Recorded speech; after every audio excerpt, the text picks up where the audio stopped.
1232, mayo 28, 1920. Los actos hechos en la divina voluntad entran en el ámbito de la eternidad y tienen supremacía sobre los actos humanos. Estaba ofreciéndome en el santo sacrificio de la misa junto con Jesús, a fin de que también yo pudiera sufrir su misma consagración. Y Él, moviéndose en mi interior, me ha dicho: Hija mía, entra en mi voluntad, a fin de que pueda encontrarte en todas las hostias, no solo presentes, sino también futuras. Y así, junto conmigo, sufrirás tantas consagraciones por cuantas sufro yo. En cada hostia yo pongo una vida mía, y por correspondencia quiero otra. Pero ¿cuántos no me la dan? Otros me reciben, yo me doy a ellos, y ellos no se dan a mí. Y mi amor queda doliente, obstaculizado y sofocado, sin correspondencia. Por eso, en mi voluntad, ven a sufrir todas las consagraciones que sufro yo.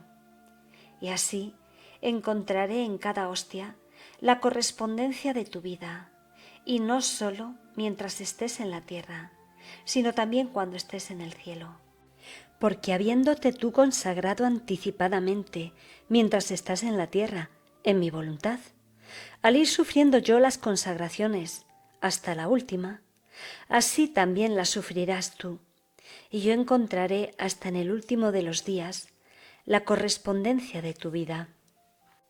Después ha agregado: los actos hechos en mi voluntad son siempre los que tienen la primacía sobre todos y tienen la supremacía sobre todo, porque habiendo sido hechos en mi voluntad, entran en el ámbito de la eternidad y tomando ahí los primeros puestos, dejan atrás a todos los actos humanos, corriendo siempre ellos adelante. En nada influye que hayan sido hechos antes o después, si en una época o en otra, si pequeños o grandes. Basta que hayan sido hechos en mi voluntad, para que estén siempre entre los primeros y corran adelante de todos los actos humanos. Una semejanza es el aceite puesto junto con otros comestibles, aunque estos fueran de más valor, o de oro, o de plata, o alimentos de mayor sustancia, todos quedan por debajo, y el aceite permanece encima. Jamás queda por abajo, aunque fuera una mínima cantidad. Con su espejito de luz, parece que dice: yo estoy aquí para ser primero sobre todo. No me hago común con las otras cosas, ni me mezclo con ellas. Así, los actos hechos en mi querer, como son hechos en mi voluntad, se vuelven luz, pero luz atada, fundida con la luz eterna. Por eso no se mezclan con los actos humanos, más bien tienen la virtud de hacer cambiar los actos humanos en divinos. Por eso todo dejan atrás y son los primeros entre todo.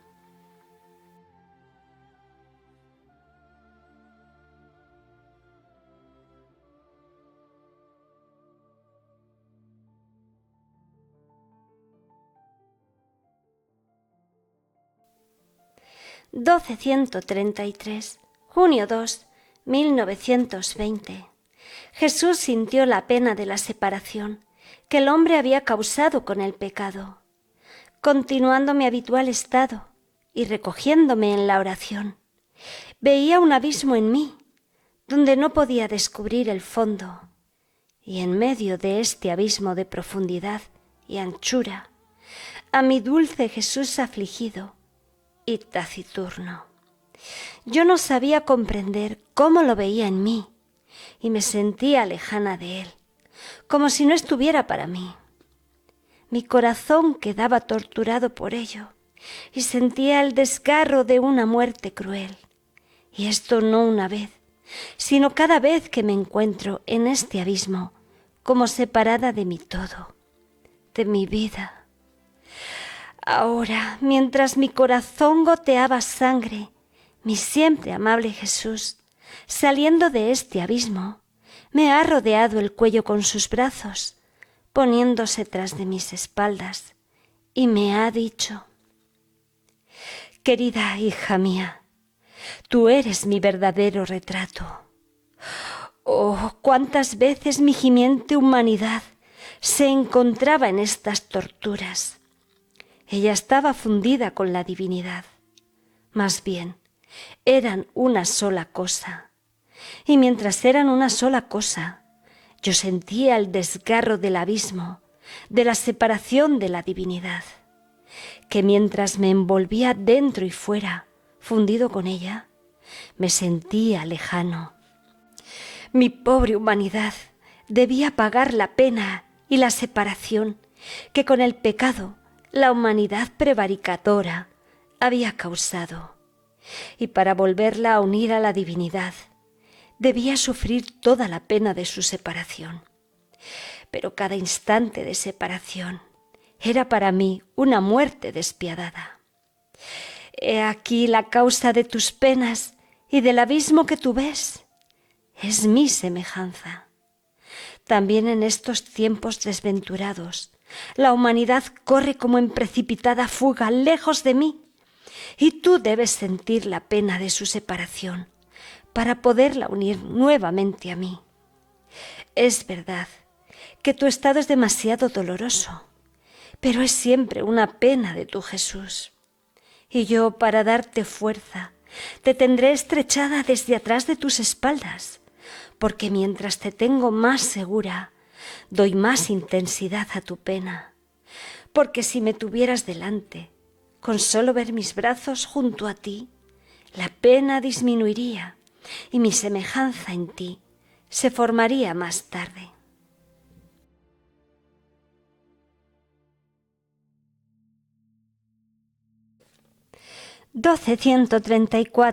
Junio 10, 1920. La humanidad de nuestro Señor vivía entre el cielo y la tierra. Para quien vive en el divino querer, lo que Él hace, lo debe hacer el alma. Me sentía sola y muy afligida, sin apoyo de nadie, y mi dulce Jesús me ha estrechado entre sus brazos, elevándome en el aire, y me ha dicho: hija mía, mi humanidad cuando vivía sobre la tierra, vivía a medio aire, entre el cielo y la tierra, teniendo toda la tierra debajo y todo el cielo sobre mí. Y viviendo de este modo, yo buscaba atraer a toda la tierra en mí y a todo el cielo, y hacer de ellos una sola cosa. Si yo hubiera querido vivir a ras de tierra, no habría podido atraer todo en mí, a lo más algún punto. Es cierto que el vivir a medio aire me costó mucho. No tenía ni dónde apoyarme, ni en quién apoyarme, y solo las cosas de estrecha necesidad eran dadas a mi humanidad. Por lo demás estaba siempre solo y sin ningún consuelo. Pero esto era necesario.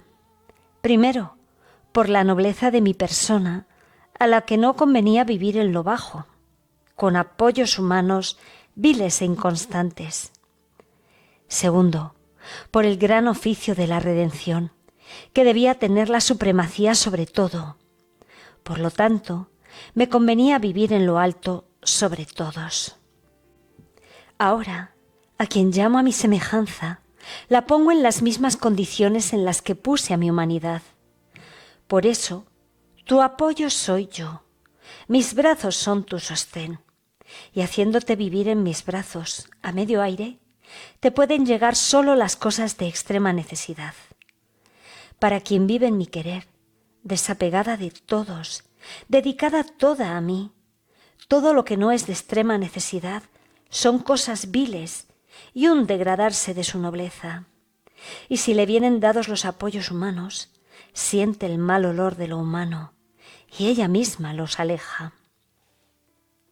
Después ha agregado: conforme el alma entra en mi querer, su querer queda atado con mi querer eterno, y a pesar de que ella no piense en esto, habiendo quedado atado su querer al mío, lo que hace mi querer hace el suyo, y corre junto conmigo para bien de todos.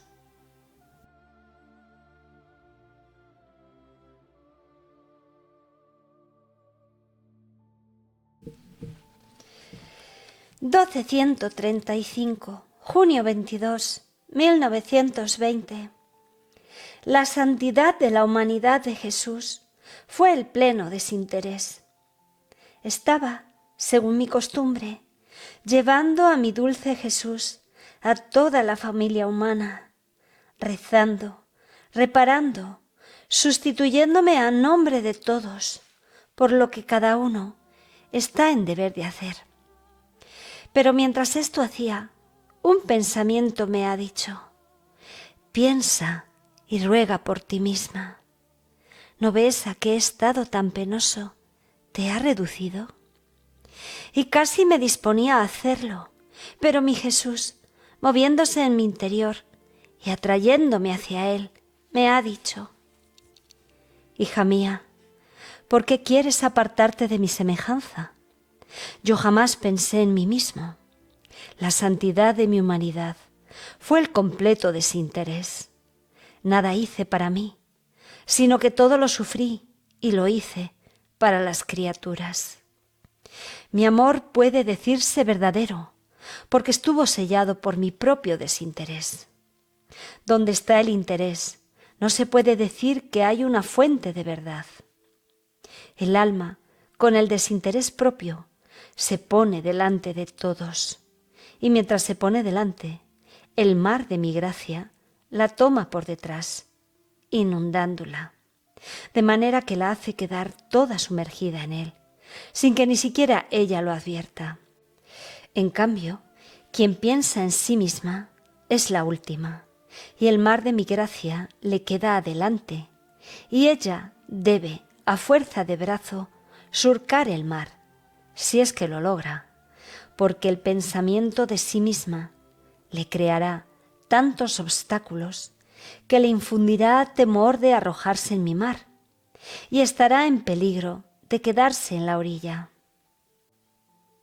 1236, septiembre 2, 1920. Martirio de amor y de dolor de Jesús por la falta de la compañía de la criatura. Vivo casi en continuas privaciones. A lo más mi dulce Jesús se hace ver y como relámpago me huye. Ah, solo Jesús conoce el martirio de mi pobre corazón. Ahora estaba pensando en el amor con el que tanto ha sufrido por nosotros, y mi siempre amable Jesús me ha dicho: hija mía, mi primer martirio fue el amor, y el amor me parió mi segundo martirio, el dolor. Cada pena era precedida por mares inmensos de amor, pero cuando mi amor se vio solo, abandonado por la mayor parte de las criaturas, yo deliraba, enloquecía, y no encontrando a quien darse, se concentraba en mí, ahogándome y dándome tales penas que todas las demás penas me parecían refrigerios en comparación de estas.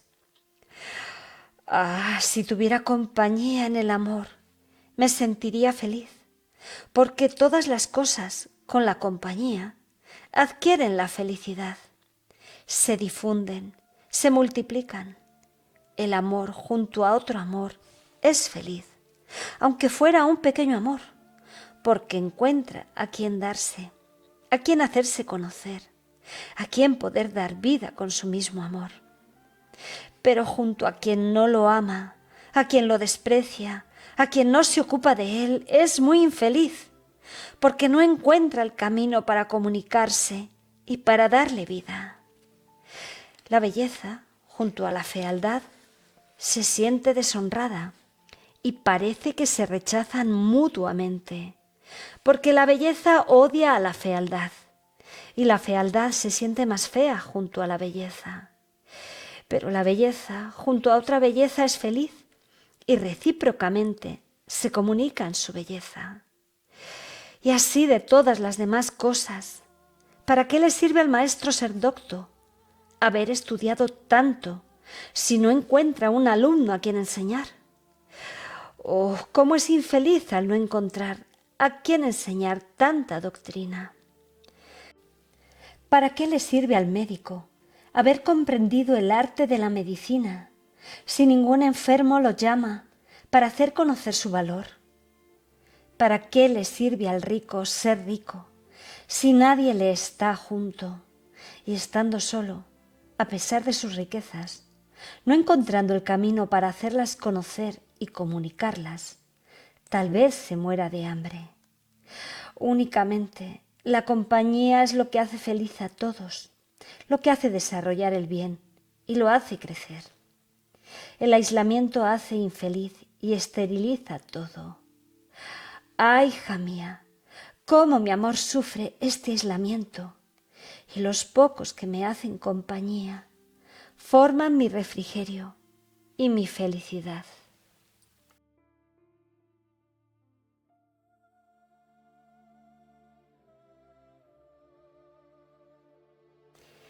(1237) septiembre 21, 1920.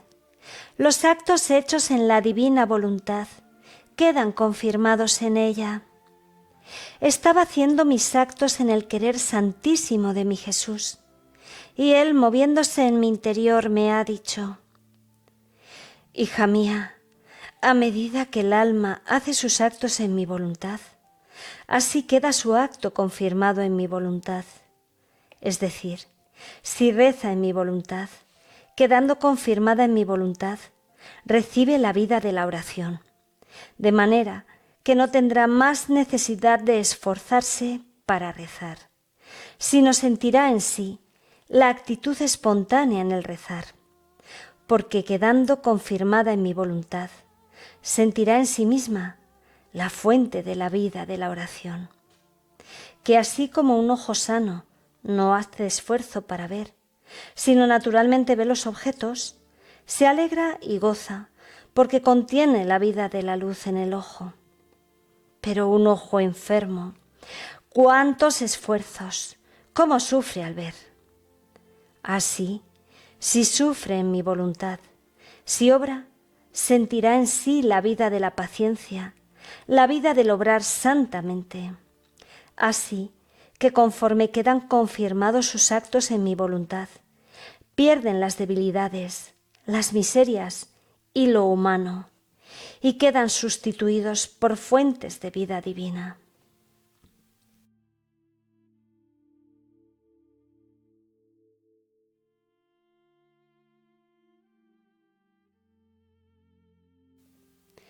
(1238) septiembre 25, 1920.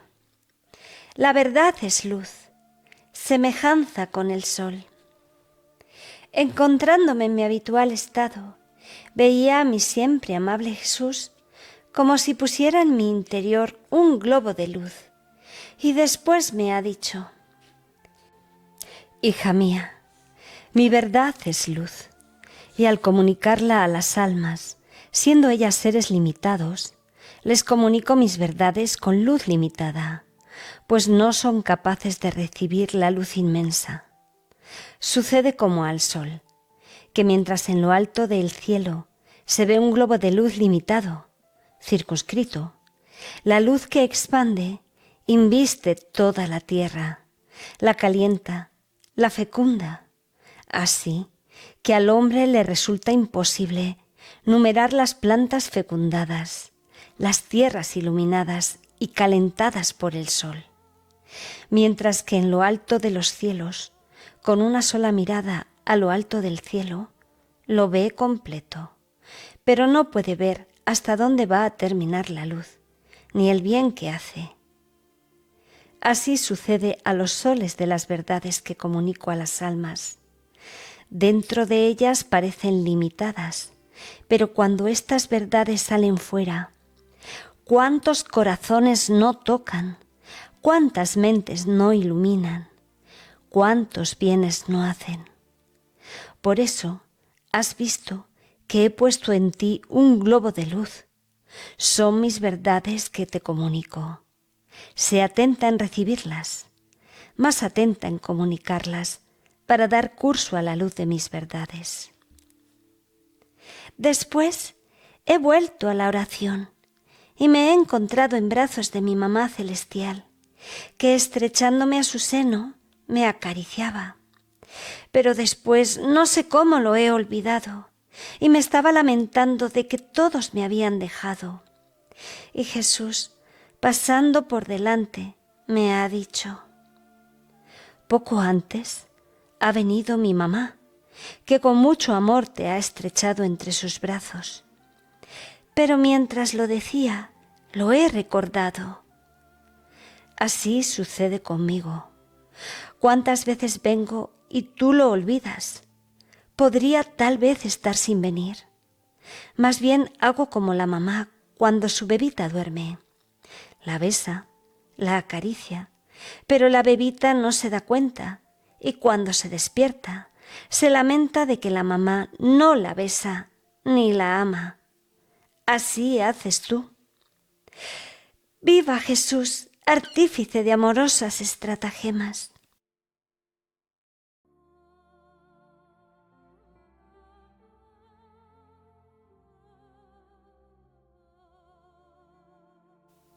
$12.139, octubre 12, 1920. La ayuda de quien vive en el divino querer es Jesús y debe hacerse ayuda de los demás.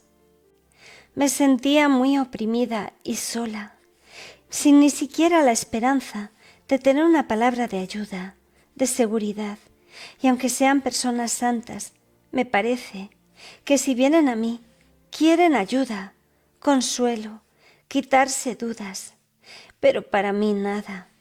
Entonces, mientras me sentía en este estado, mi siempre amable Jesús me ha dicho: hija mía, quien vive en mi querer es puesto en mis mismas condiciones. Supón que yo pudiera tener necesidad de las criaturas, lo que no puede ser. Las criaturas no son capaces de poder ayudar al Creador. Sería como si el sol quisiera pedir luz y calor a las otras cosas creadas. ¿Qué dirían éstas? Se espantarían y confundidas le dirían: ¿cómo? ¿Tú pides luz y calor de nosotras? Tú que con tu luz llenas el mundo y con tu calor fecundas toda la tierra. Nuestra luz desaparece ante ti. Más bien tú, danos luz y calor. Así sucede a quien vive en mi querer, poniéndose en mis condiciones y estando en ella el sol de mi querer.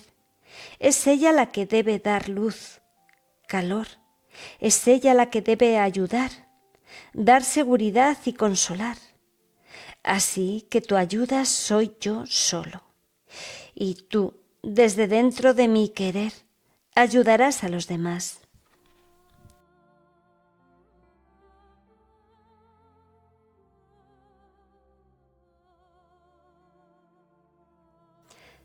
$12.140, noviembre 15, 1920. El bien continuo hace que el alma se sienta transportada a obrar el bien. Mi estado es siempre más doloroso. Solo el santísimo querer es mi única ayuda. Entonces, encontrándome con mi dulce Jesús, me ha dicho: hija mía, cada obra hecha para mí, pensamiento, palabra, oración, sufrimiento y aun un simple recuerdo de mí, son tantas cadenas que el alma va formando para atarme y para atarse a mí. Y estas cadenas tienen la virtud que, sin violentar la libertad humana, le suministran dulcemente la cadena de la perseverancia, haciendo que se forme el último eslabón y el último paso para hacerla tomar posesión de la gloria inmortal. Porque el bien continuo tiene tal virtud, tal atracción sobre el alma, que sin que nadie la obligue o la violente, voluntariamente, ella se siente transportada a obrar el bien.